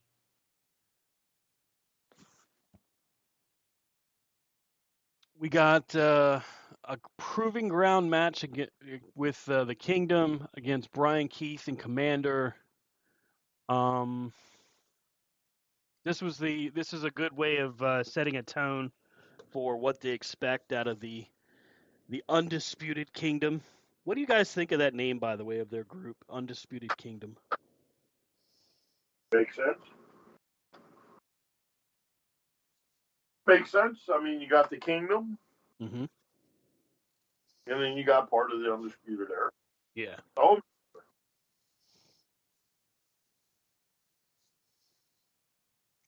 Let's see here. Eddie Kingston defending the title against Trent Beretta. Excuse me, just Trent. My bad.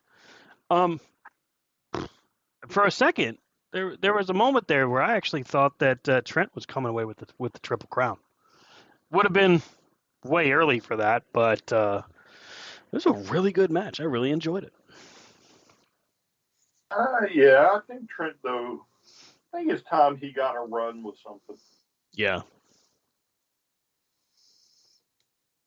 Of course, Darby Allin and Sting against the Workhorsemen, Anthony Henry and J.D. Drake. Come on, man. I mean, it's Sting. Yeah. I guess it's almost time to own it up, though, right? Yeah. I mean, it's going to be Darby. I kind of hope so, but that'll be sad when Sting finally hangs it up. That's sad.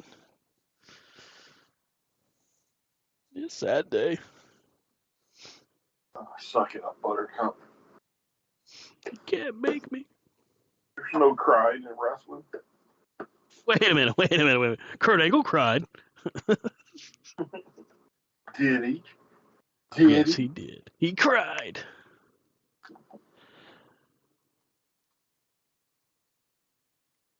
And there we go. I'm sorry, my computer just kind of froze up on me there. I was just pulling up Dynamite, looking through to see if anything cool happened. And something that hopped off the page right away, Mariah May and Queen Aminata. What did you think of Mariah May in her debut? Definitely turning heads. Yes.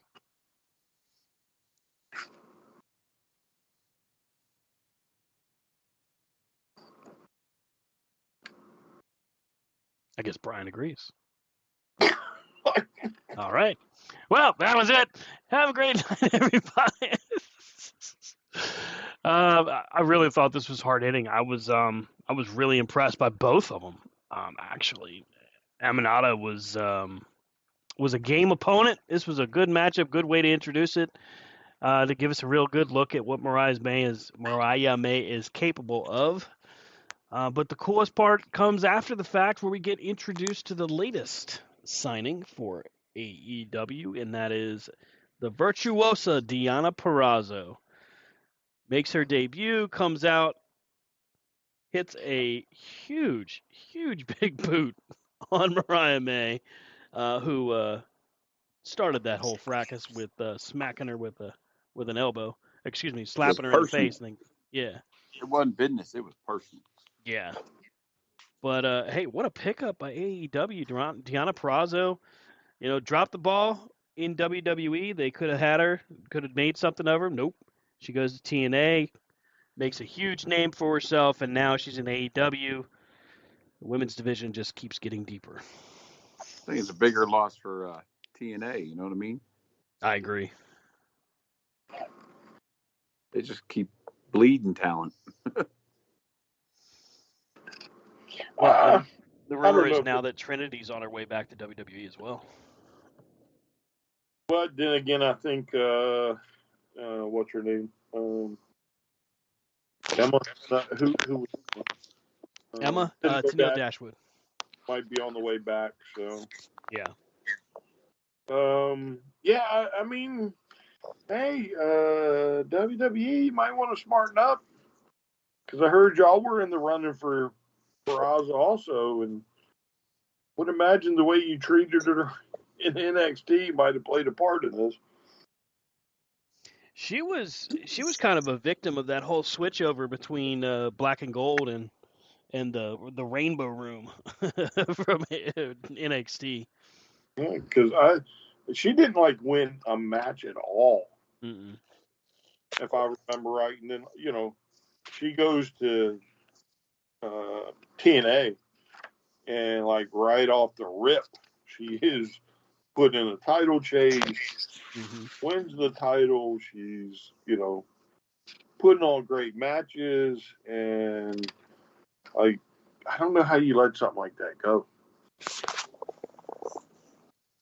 Yeah, that was a huge mistake by WWE letting that one slip through their fingers, because she's extremely capable, not just on a microphone, but in the ring. She was clearly emotional in front of the hometown. She got a little bit choked up, but recovered well. And I feel like even if Mercedes Moné does not come to AEW, which right now seems like a foregone conclusion that she will, this is an opportunity for a lot of people to realize that Tony Khan is hearing what people are saying about his division and is taking appropriate steps to make corrections. I wouldn't say it's a huge success yet, but it's definitely great steps in the right direction.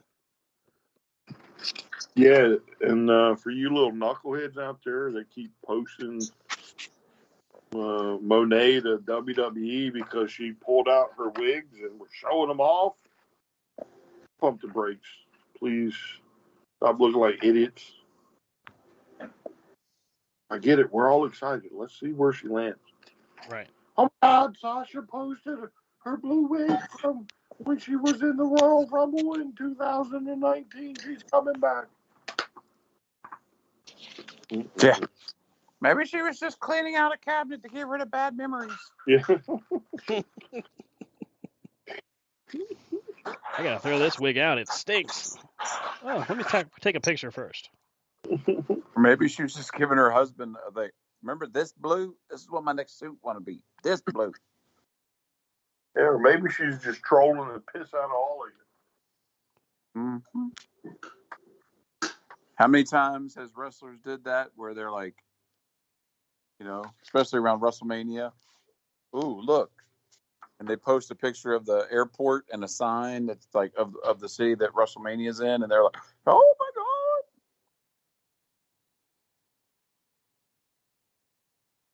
God. Mm-hmm. I mean, the problem right now with WWE is the fact that look at all the ones who haven't signed, who left, that haven't signed back, are looking at those who had signed, who had left, who had been cut or whatever, and then signed back, and then what happened? Mm-hmm. Nothing.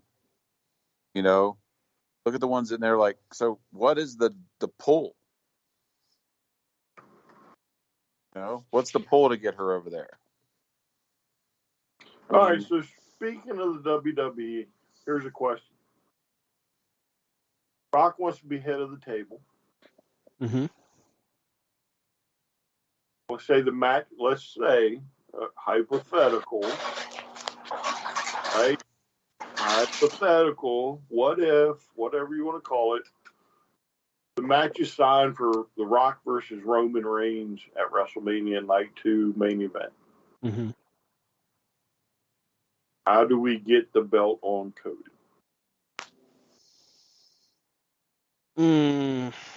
To finish the story, so to speak. You'd almost have to have Roman have his ego get in check. You know, the way he's kind of getting so cocky now, where he's like, "I am the greatest" with Randy Orton and all that. Like, I could see him saying, "I'll take The Rock on, and then I'll also do Cody or whatever." You know? Maybe something. Whoa, bro! Whoa! You can't say that on this network.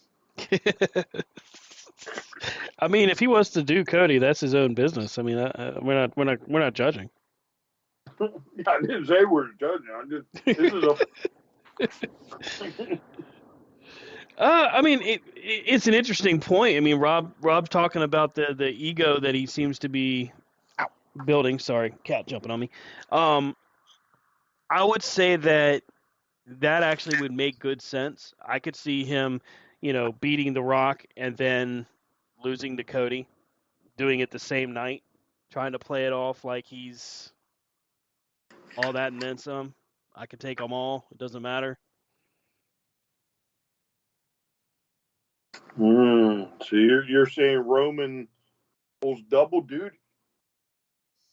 Well, yes and no. So yes, in the aspect of technically it's two matches, but my gut would tell me that if knowing WWE the way we do, rather than it actually being Roman wrestles, so let's say Roman wrestles The Rock as like the semi-main or something like that, and then gets another match where he has to come out, do his entrance and all of that.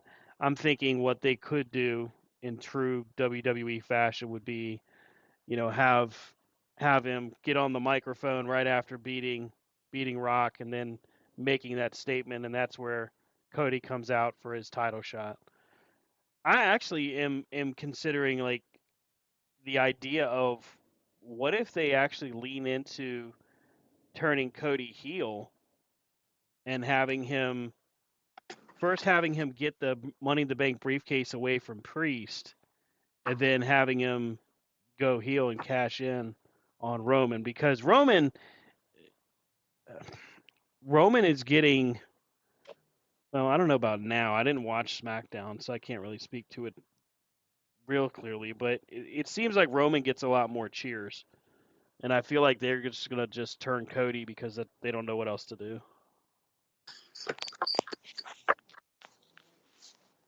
I mean, I would see that. I could see him going against, say they do Cody and him, but they do it earlier in the night, and he loses. And then he and Paul Heyman or whatever try to do their whole like, all right, he can't fight The Rock. No, this can't happen. He can't happen, or vice versa.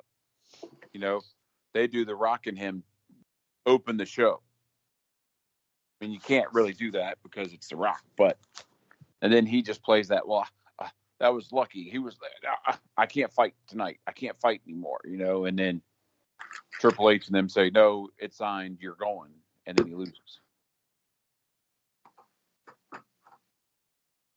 To me, it feels like there's not a clear path to get that title up to Cody, and now with The Rock being in that mix, it gets even more convoluted, and so now it's like maybe he doesn't finish the story. Maybe that's the story. It's Cody is just like his father and doesn't finish the story. Or you put him on 2 nights. Or Cody takes it Raw after Mania. But yeah, I mean, if it's not WrestleMania, it's not going to have the same pull. Right. I agree.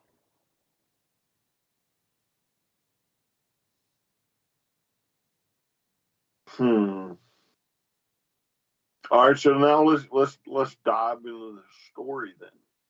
Okay. the story the story is about the chase for the gold, right? Right.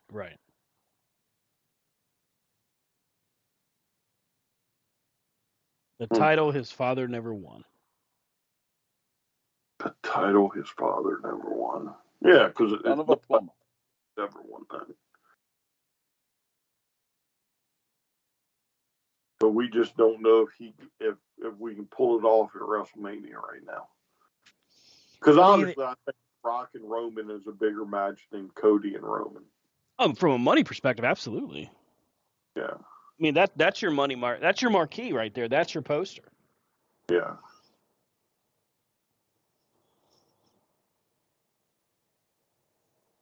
All right, so here comes the second question, real quick. What's that little dude's name that runs the podcast that is on the AEW or not AEW WWE pregame or buy-in, whatever you want to call it?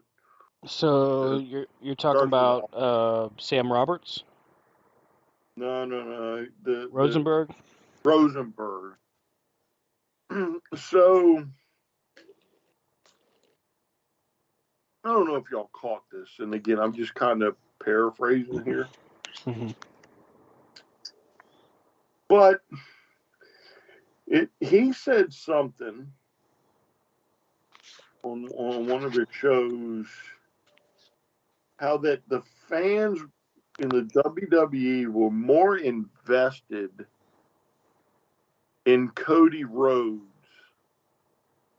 than any fans were ever invested in Dusty. Something along those lines, right? And again, I'm paraphrasing. I'm not directly quoting. It's kind of like, was he even alive during that point? Well, so that was my problem, because does he not know that on one particular night that Ric Flair wrestled Nikita Koloff in a cage and then was jumped by Ivan, and then Dusty came to make the save and had his ankle broken, quote unquote, and there was a damn near riot, like they were trying to rip the cage down to get at the Horseman. Like, and that was almost every night in Dusty's day in the NWA. Like, I get when we have to tell a story, but when do we start telling the right story? I mean, honestly, I'm a huge Cody fan, but no, more invested than the people were with his father. Yeah, no. Little promo called "Hard Times" would say differently. Yeah, and again, especially in the NWA, are you out your mind? That's Bischoff levels of crazy stupid right there. Well, I mean, you think about the time in wrestling, you know? Like, the time in wrestling now is so much different because they are people, but they're also characters. And we all know that there's a storyline. Right. You know? When the Four Horsemen followed Dusty to the parking lot and tied his arm to the truck and beat him with a baseball bat, we didn't know that was a story. You know, you're watching it as a fan, you know, back when they rubbed Ricky Morton's face in the concrete, you know, like, you know, and then what happened? Dusty came out with his broken arm and kicked some ass. So people were invested in Dusty because Dusty was the catalyst, like the common person's hero against Ric Flair. The only person I think during that time that was about to take that place was Magnum TA. Yeah. To say that, and look, I mean, Cody is good. Cody is totally different than what he was before, right? I mean, I think Cody has far passed his brother. You know, because if you look at Dustin, you know, I feel Dustin, as much as a fan of Dustin as I have been, like, he'll never surpass his popularity as Goldust. You know, like, his brother will take the main event world title at some point. You know, Dustin was never in that talk. You know what I mean?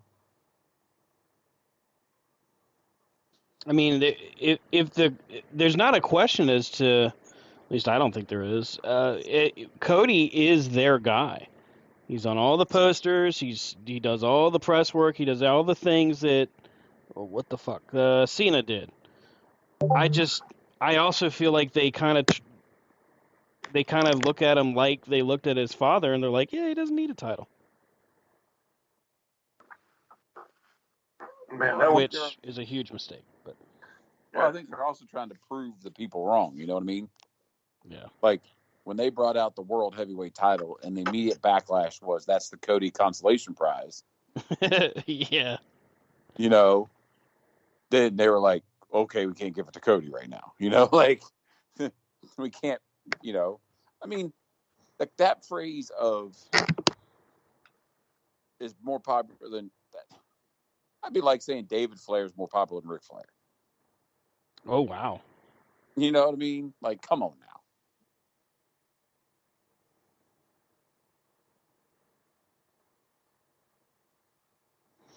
Dominic is the new David Flair, by the way. No, I like Dom.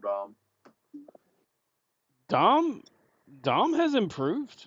Say what you want about how he was introduced. I would agree with you that it was just kind of BS, but Dominic actually has gotten better. And thankfully, he's surrounded by people that really won't give him a chance to fuck up.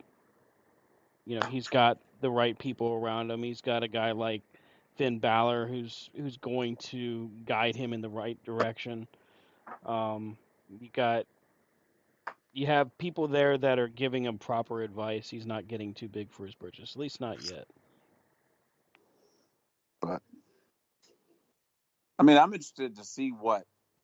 Sorry, I didn't mean to mention Dom and totally change the subject. So, Yeah, no.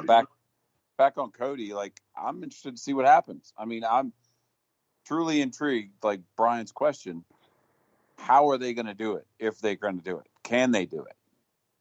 You know, because it looks like they're building Seth Rollins to go against CM Punk at WrestleMania.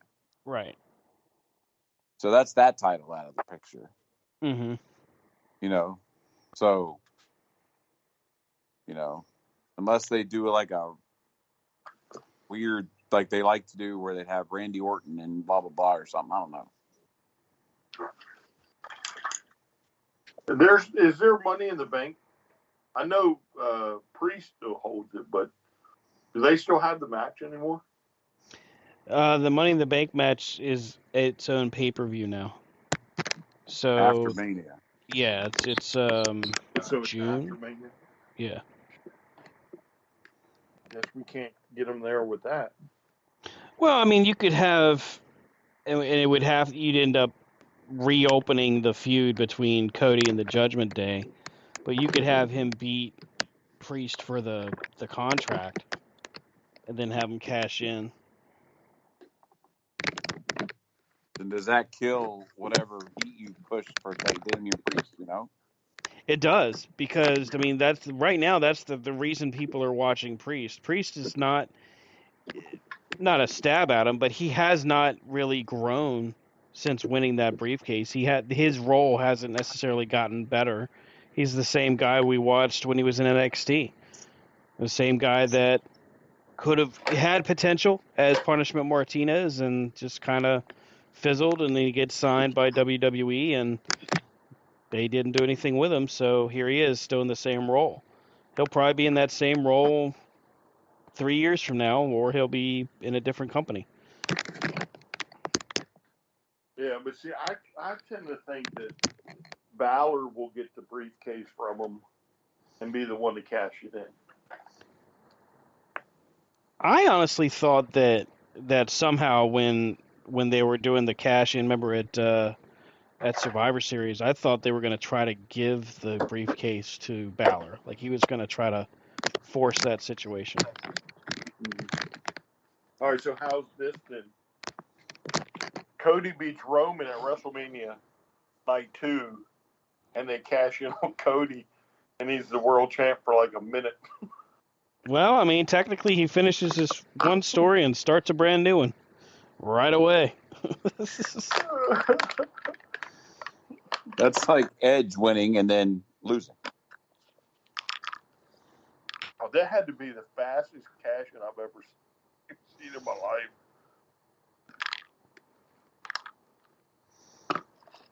So,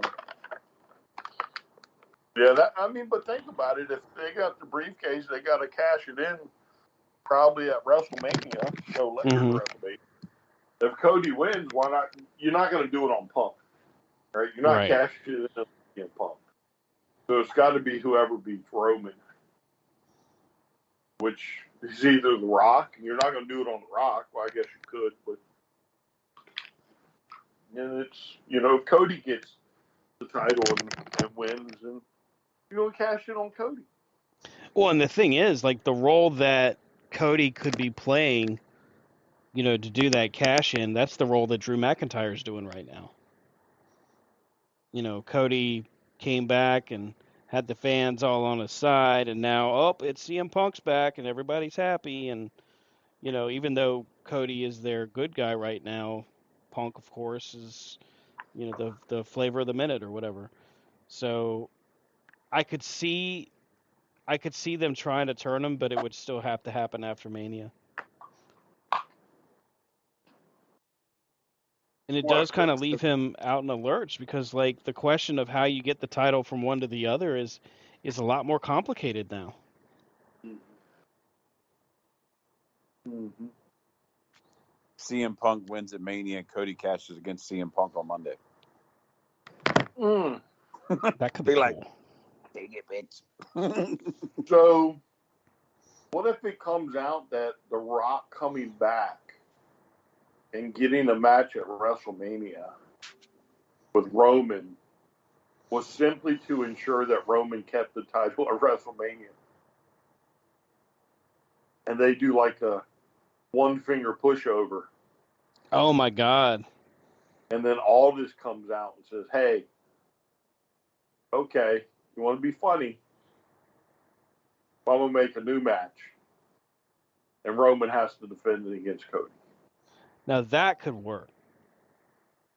That actually could work. I mean, that's risky because you risk whatever, venue you're at basically starting to riot when you do the one-finger pushover. And that booze would be so ridiculously loud. Mm-hmm. And then, I mean, it would be cool because, Rock was always best as a bad guy anyway. Just the one-finger pushover, The Rock hops up, they hug, family embraces. Paul Heyman's like, people are so stupid. We haven't had that in a while. This was all a trick. We tricked you all. We tricked Aldis. We tricked Triple H, the whole 9 yards. And then Aldis comes out and says, well, you know what? You made a mistake. You didn't sign the The Rock didn't sign the contract. But I got somebody who did, and it turns out to be Cody. See, this is why you need to be on the creative team, because that's a really fucking good idea. No, listen, I'm telling you, nobody would see it coming. You're probably right. You get cups thrown into the ring. You can almost have this is the new order of pro wrestling. Oh my gosh. That'd be ridiculous. I mean, it would be cool, but it'd be ridiculous. I don't know that. Well, maybe Triple H does. I don't know if he's got that kind of balls to do that. Depends on how much control he actually has. Yeah, but I mean, if you've already concocted the story, with setting it up, because basically what you're doing is you're showing the world you're completely taking Cody out of the picture, and then come to find out that The Rock is in cahoots with Roman. Yeah. everybody's pissed until all this comes out. Oh, by the way, Dwayne, you didn't sign the contract. Right. So I somebody else to sign it. And then it's Cody, and as quickly as you rip the fans' hearts out of their chest, the place, you probably hear Philadelphia from here.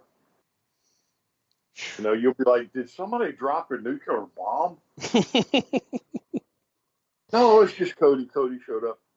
Yeah, when everybody sings "Whoa" for his theme, be the loudest goddamn noise you ever heard in your life. Shit. Mm-hmm. It's time for Sing Along with Cody. Oh my God. Hold your ears. Damn, can I go to work for two companies? Can I run AEW's social media page and then help Triple H in creative for WWE? Please do. Please do. I'll be People the have been one doing that it for years. I'll just brag and say I knew you win. That'd be so cool. Please do. That would be funny. I swear I'd run it just like Wendy's. It'd just insult the piss out of me. They would eventually stop. Like, I don't know who this guy is, but I got insulted today. HR calls. Brian, we got to have a talk.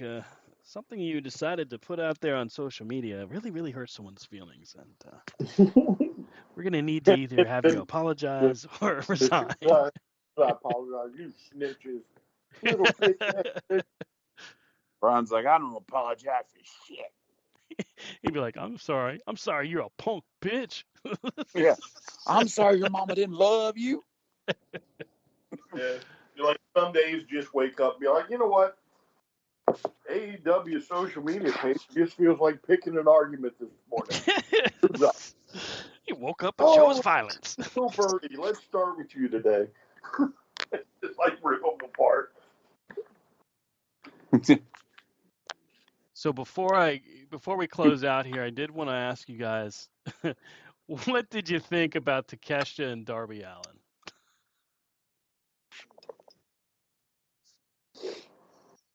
What part?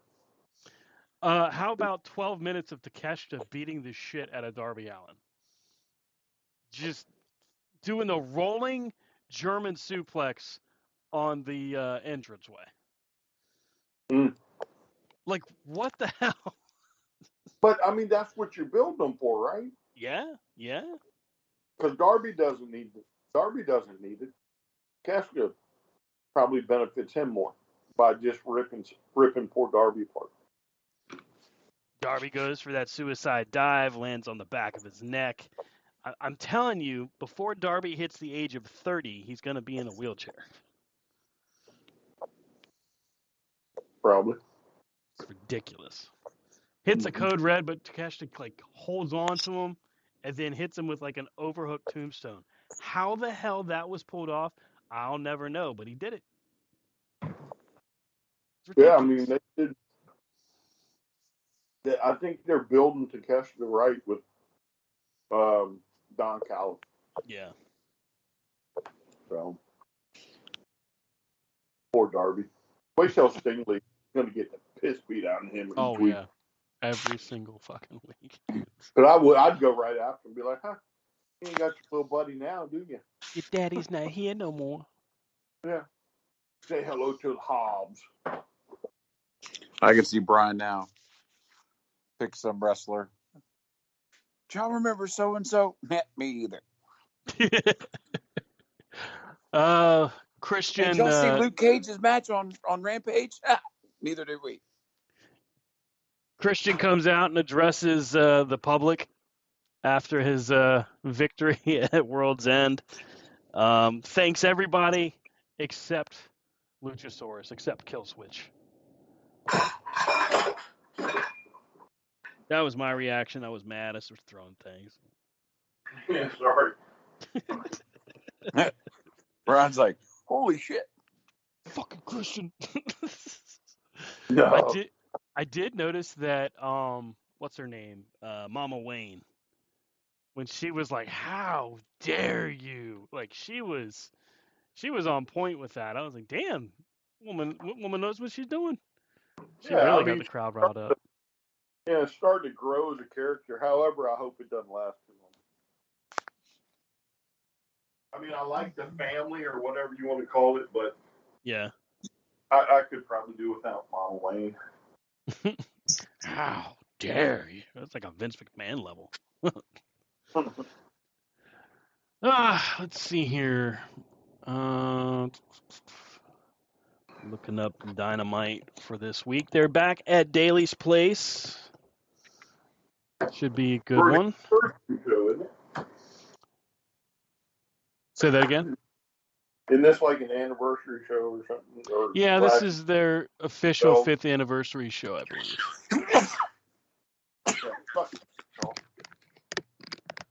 Listen, Tony, you got like a night. Call me. Get me down to Florida, bro. I'll jump right on them in the morning. Let's go, Tony. Got an 8-man tag confirmed. Gates of Agony, Brian Cage, and Lance Archer against Orange Cassidy, Dustin Rhodes, and Preston Vance. You said 8-man, right? Are you missing someone? Oh, Adam Copeland. How the hell did I miss Adam Copeland? My bad. Can't see me. Sorry, Mr. Copeland. Oh, speaking of, didn't you just say you can't see me? Yeah. Yeah. What is up with John Cena and this Snickety dude? Y'all not seen him on TikTok? Nope. Oh, yeah. You got TikTok, right? Yeah. No, All right, I'm not cool. Look up John Cena and look at all the videos where he's holding his sign, who is something Snickety or something like that. All right, let's see if we can find. Who is Ricky Stanicky? Yeah, that's it. Yeah. I don't know. Who the hell is Ricky Stanicky? I have no clue. But I'm intrigued. All right, John, you win. I want to know. Who is Ricky Stanicky? Inquiring minds want to know, John. Damn, he's got 461 views on this one, 45,000 on this one. Yeah, but he's got a crap load of these things. Dude, that's just so weird. I don't get it. I don't get it, John. I just want you to know I don't get it. It's crazy. He's even in like a skirt and thigh highs, and in one of them is like, who is Ricky Stanicky? We don't know, John. Who is this guy? Oh, holy crap! Ew, that's gross. Why is John in a? What the hell? John Cena has lost it. I don't know, but He needs to embrace the fact he's losing his hair too. Yeah, just let it go, man. Just shave it off. It's okay. It's okay. Is it a new character or is it maybe it's coming back as Stanicky? Maybe it's the lead bad guy for the next season of Peacemaker. I don't know of any comic book character named Ricky Stanicky. He was telling everybody his time in WWE was done. That he doesn't know when he's coming back because Stanicky's coming back. That's that damn Stanicky. Yeah, you can't see John Cena, but you can see Stanicky. I've solved it. Who? Okay. Ricky Stanicky. When 3 childhood best friends pull a prank gone wrong, they invent the imaginary Ricky Stanicky to get them out of trouble. 20 years later, they still use the non-existent Ricky as a handy alibi for their immature behavior. John Cena plays the role of, you guessed it, Ricky Stanicky. Wait, but I thought he was an imaginary friend, and now we actually have.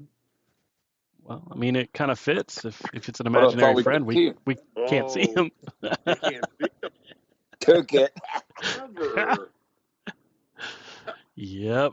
Got us again. God damn it, John!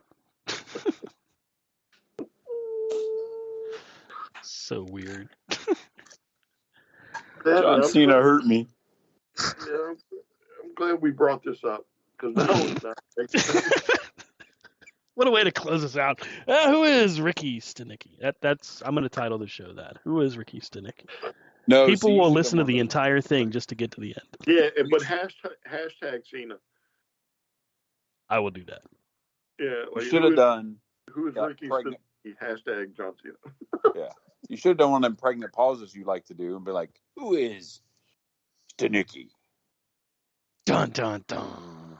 And then the closing music. What if I can get the rights to the Unsolved Mysteries in the music? movie? Do we know? What'd you say? Who else is in the movie? Lawrence Taylor. No, I'm just kidding. I don't know.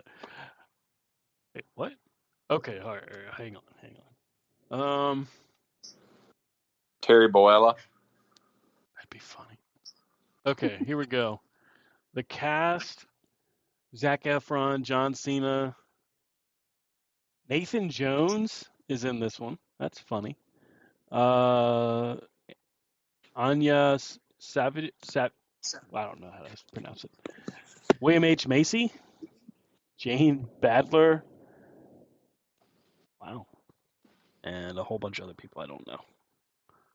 But it comes out this year. Yeah, March 7th. You go title the show and then hashtag it.